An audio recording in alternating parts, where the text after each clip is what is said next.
Hey everybody, it's Magic Prepper, and there's something I wanted to share with everyone when it came to how I'm focusing my ammo stockpile, how I'm making sure that the primary cartridges I need to have in my inventory maintain a certain level while avoiding investing too much in the more obscure and niche cartridges. This is an issue that a lot of people face, and I know many of us have done it before, which is why I'm trying to share this solution with you. And if you've ever stockpiled something that you knew was a bad idea, but you did it anyway, then hit the subscribe button below because, we've all done it, okay? So here's the thing.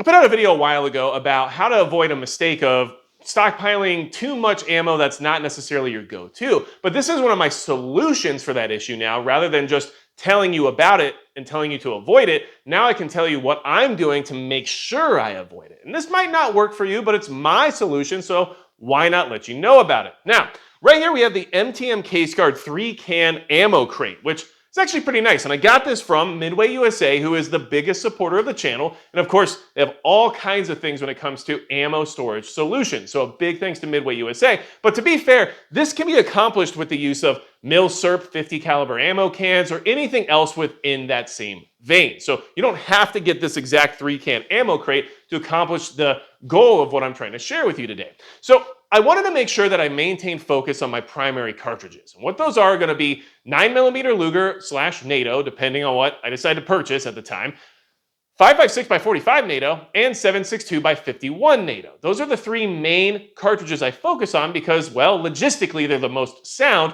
when it comes to a long-term situation. And of course, we're talking about long-term scenarios if we ever have to fall back on our ammunition stockpiles, right? So what I have here is 3 different cans labeled with 3 niche calibers that I stock. And what this does for me is it basically limits the amount that I'm willing to invest. How so? Well, first off, this can, for example, is labeled 10mm, right? And right now, there's probably only about 250 rounds of 10mm in here. And they're in the boxes still because I'm probably going to end up shooting just about all of this ammo at some point, in all honesty. But what this does for me is that if I get to the point where this particular can gets full of 10mm ammo, I know that I need to stop investing in it. I know that any additional money I'm spending on ammunition during that time should be put towards 9mm Luger or 9mm NATO. I don't know how many times I'm going to correct that, but you can go ahead and let me know in the comments below. So the purpose of this is to say that if this box is full of 10mm auto, I need to keep investing in the primary calibers thereafter. And it forces me to limit how much I spend on this more niche caliber. Now, why do I have 10mm? Well, it does have its purposes. It's for my woods gun, which means it's better for dealing with 4-legged threats, and it has that higher penetration value. So because of that, it does have a place, but it's definitely not something I need a lot of because it still has a very niche purpose. And so in order to share another example with you regarding that, we can talk about 300 Blackout. Now, I have a really nice 300 Blackout. Don't get me wrong. I enjoy shooting it a lot, and it is an awesome rig. But the issue is that my primary rifle caliber for preparedness purposes is still going to be 5.56 NATO or 7.62 by 51 NATO, depending, right? And 300 Blackout definitely has its purpose, especially when it comes to specialty situations regarding suppressed fire or regarding, for my purpose, home defense. I actually use my 300 Blackout for my go-to home defense platform because of the fact that it has the option of subsonic, supersonic, it's very effective, all those things going for it. But the proprietary parts and the expense of the ammo limit it from being my primary go-to, especially regarding logistics. So I have my surplus 300 Blackout stored in here, which right now is going to look like some subsonic, some supersonic, mostly a lot of range ammo. Now, if this box gets full of 300 Blackout, then I know I've probably been spending a little too much on 300 Blackout and I need to get back to 5.56 or 7.62 by 51 NATO. And the reason why these boxes are so good, 50 caliber ammo cans, like I said, you could get mil-serp ones or you can get something like this 3-can ammo crate, which I specifically got because there was 3 particular calibers that I wanted to limit myself with. So that's kind of why I went this route. But what's nice is that this isn't all of my 300 Blackout. This is my surplus 300 Blackout. This doesn't account for all of the rounds I have stored in magazines that are ready to go. Like I said, that MCX I have is my home defense platform of choice. Because of that, there's a lot of loaded magazines ready to go for that particular firearm. So this doesn't account for every single round of 300 Blackout. But another thing to keep in mind is that one of these cans can fit more than 1,000 rounds inside of it, right?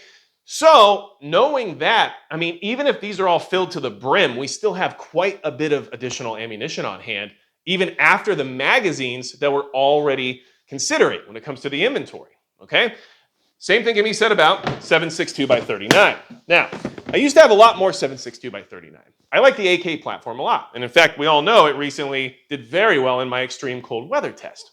But I don't want to invest so much in a 7.62 by 39 when it's really 5.56 by 45 NATO or 7.62 by 51 NATO I should be spending the money on. So I put it in this case for the same exact reason as the 300 blackout. Limit how much of it that I have, and once this is full, then I just don't need to buy any more until I use some from range trips or testing or whatever else, and then I restock it.